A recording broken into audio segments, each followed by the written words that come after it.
નમસ્કાર, જય માતાજી. હું છું વંશી વાઢેર અને તમે જોયા છો રીચ ગુજુ. આજના વિડીયોમાં આપણે વાત કરશું કે જો તમે મ્યુચ્યુઅલ ફંડમાં એસઆઈપી કરી હોય અને એસઆઈપી કર્યા પછી તમને ડર લાગે છે કે હવે અત્યારે માર્કેટ ડાઉન છે અને તમારા જે પણ તમે ઇન્વેસ્ટ પૈસા કર્યા હતા એ પણ ડાઉન તમારા બતાવતા હશે 5 થી 10,000, એવી રીતે તમને પણ ડર લાગશે.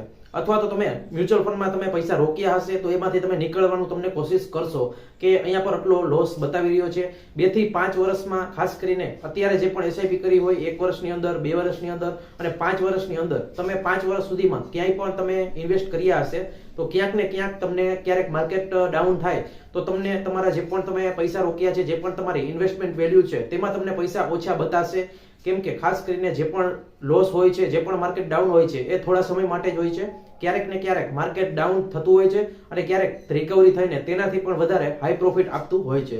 એવી રીતે થતું હોય છે. હવે હું તમને સેન્સેક્સે છેલ્લા 25 વર્ષમાં એટલે કે 2001 થી લઈને 2024 સુધીમાં કેટલું રિટર્ન આપ્યું છે. ક્યારેક માર્કેટ ડાઉન પણ હોય છે અને ક્યારેક અપ પણ હોય છે.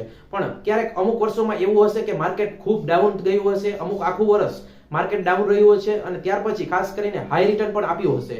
ક્યારેક એવું રિટર્ન આપ્યું છે એ હું તમને છેલ્લા 25 વર્ષનું જણાવીશ. પણ મિત્રો, વિડીયોને ચાલુ કરીએ પહેલા ખાસ તો તમે આપણા ચેનલ રીચ ગુજુમાં નવા હોય તો ચેનલને જરૂરથી સબસ્ક્રાઇબ કરી બાજુનું બેલ આઇકન દબાવી ઓલ ઉપર સિલેક્ટ કરી દેજો. અત્યારે આપણું સેન્સેક્સ જે છે એ 72,000 થી 73,000 ની આસપાસ ચાલી રહ્યું છે. પણ 2001 થી લઈને 2024 સુધીમાં કેટલું રિટર્ન મળ્યું એ હવે હું તમને જણાવીશ. તો 2001 માં ખાસ કરીને 1/1/2001 સેન્સેક્સ જે હતું એ 3,955 હતું.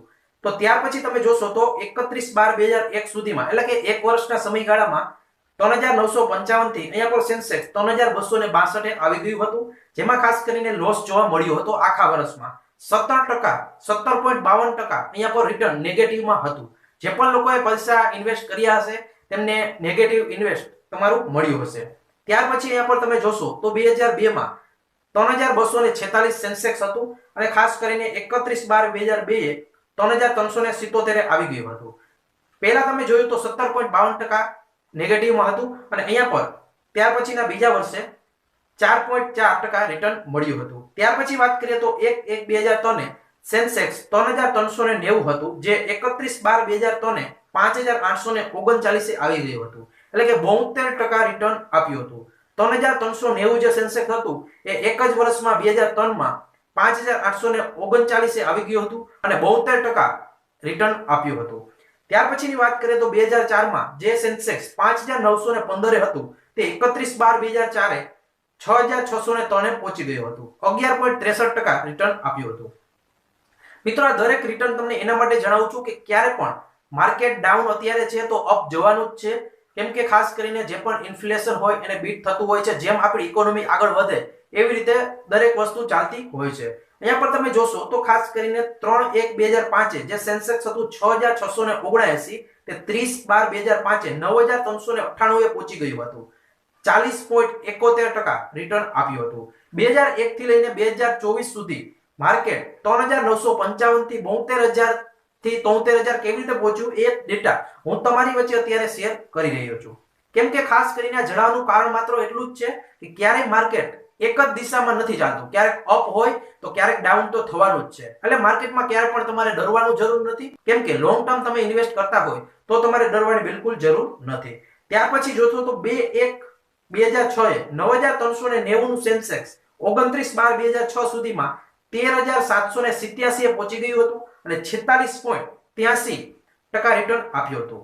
ત્યાર પછી અહીંયા પર જોશો તો 2/1/2007 13,942 જે હતું એ 31/12/2007 20,287 પહોંચી ગયું હતું અને 45.51% રિટર્ન આપ્યું હતું.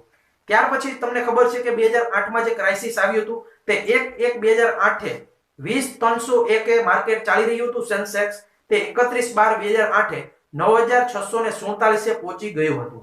52.48% માઇનસમાં રિટર્ન હતું. એટલે કે માની લ્યો તમે લાખ રૂપિયા તમારા ઇન્વેસ્ટ કર્યા હોય તો 52% નેગેટિવ જાય તો તમારા 52,000 રૂપિયા માઇનસમાં વહી જાય. 48,000 જ તમારી પાસે બચે.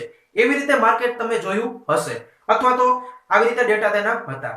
ત્યાર પછી તમે જોશો કે 1/1/2009 જે માર્કેટ 9,903 હતું તે 31/12/2009 બીજા જ વર્ષમાં 76% રિટર્ન આપ્યું હતું. જે માર્કેટ 20,301 હતું એ 9,647 52.48% નેગેટિવ રિટર્ન આપ્યું હતું.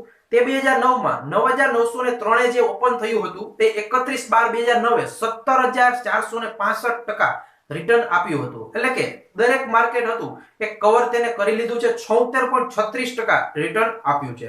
ત્યાર પછી તમે જોશો તો 4/1/2010 17,559 જે માર્કેટ હતું તે 31/12/2010 20,509 આવી ગયું હતું અને 16.80% રિટર્ન આપ્યું હતું. પછી તમે જોશો તો 3/1/2011 20,561 જે સેન્સેક્સ ચાલી રહ્યું હતું તે 30/12/2011 15,455 આવી ગયું હતું. 24.83% માર્કેટ નેગેટિવ ગયું હતું. કેમ ગયું એ પણ તમને અહીંયા પર સ્ક્રીન ઉપર જણાવી દઈશ. ત્યાર પછી 2012 13 14 15 એવી રીતે તમે અહીંયા પર જોઈ શકો છો. 2015 ની વાત કરવામાં આવે તો 27,508 માર્કેટ હતું અને તે 2015 ના એન્ડ સુધીમાં 26,158 પહોંચી ગયું હતું. 5% નેગેટિવ રિટર્ન મળ્યું હતું. ત્યાર પછી વાત કરીએ તો 1/1/2018 33,813 જે માર્કેટ ચાલી રહ્યું હતું તે 31/12/2018 36,068 માર્કેટ પહોંચ્યું હતું અને 6.67% રિટર્ન મળ્યું હતું. ત્યાર પછીના વર્ષે 13.79 રિટર્ન આપ્યું હતું.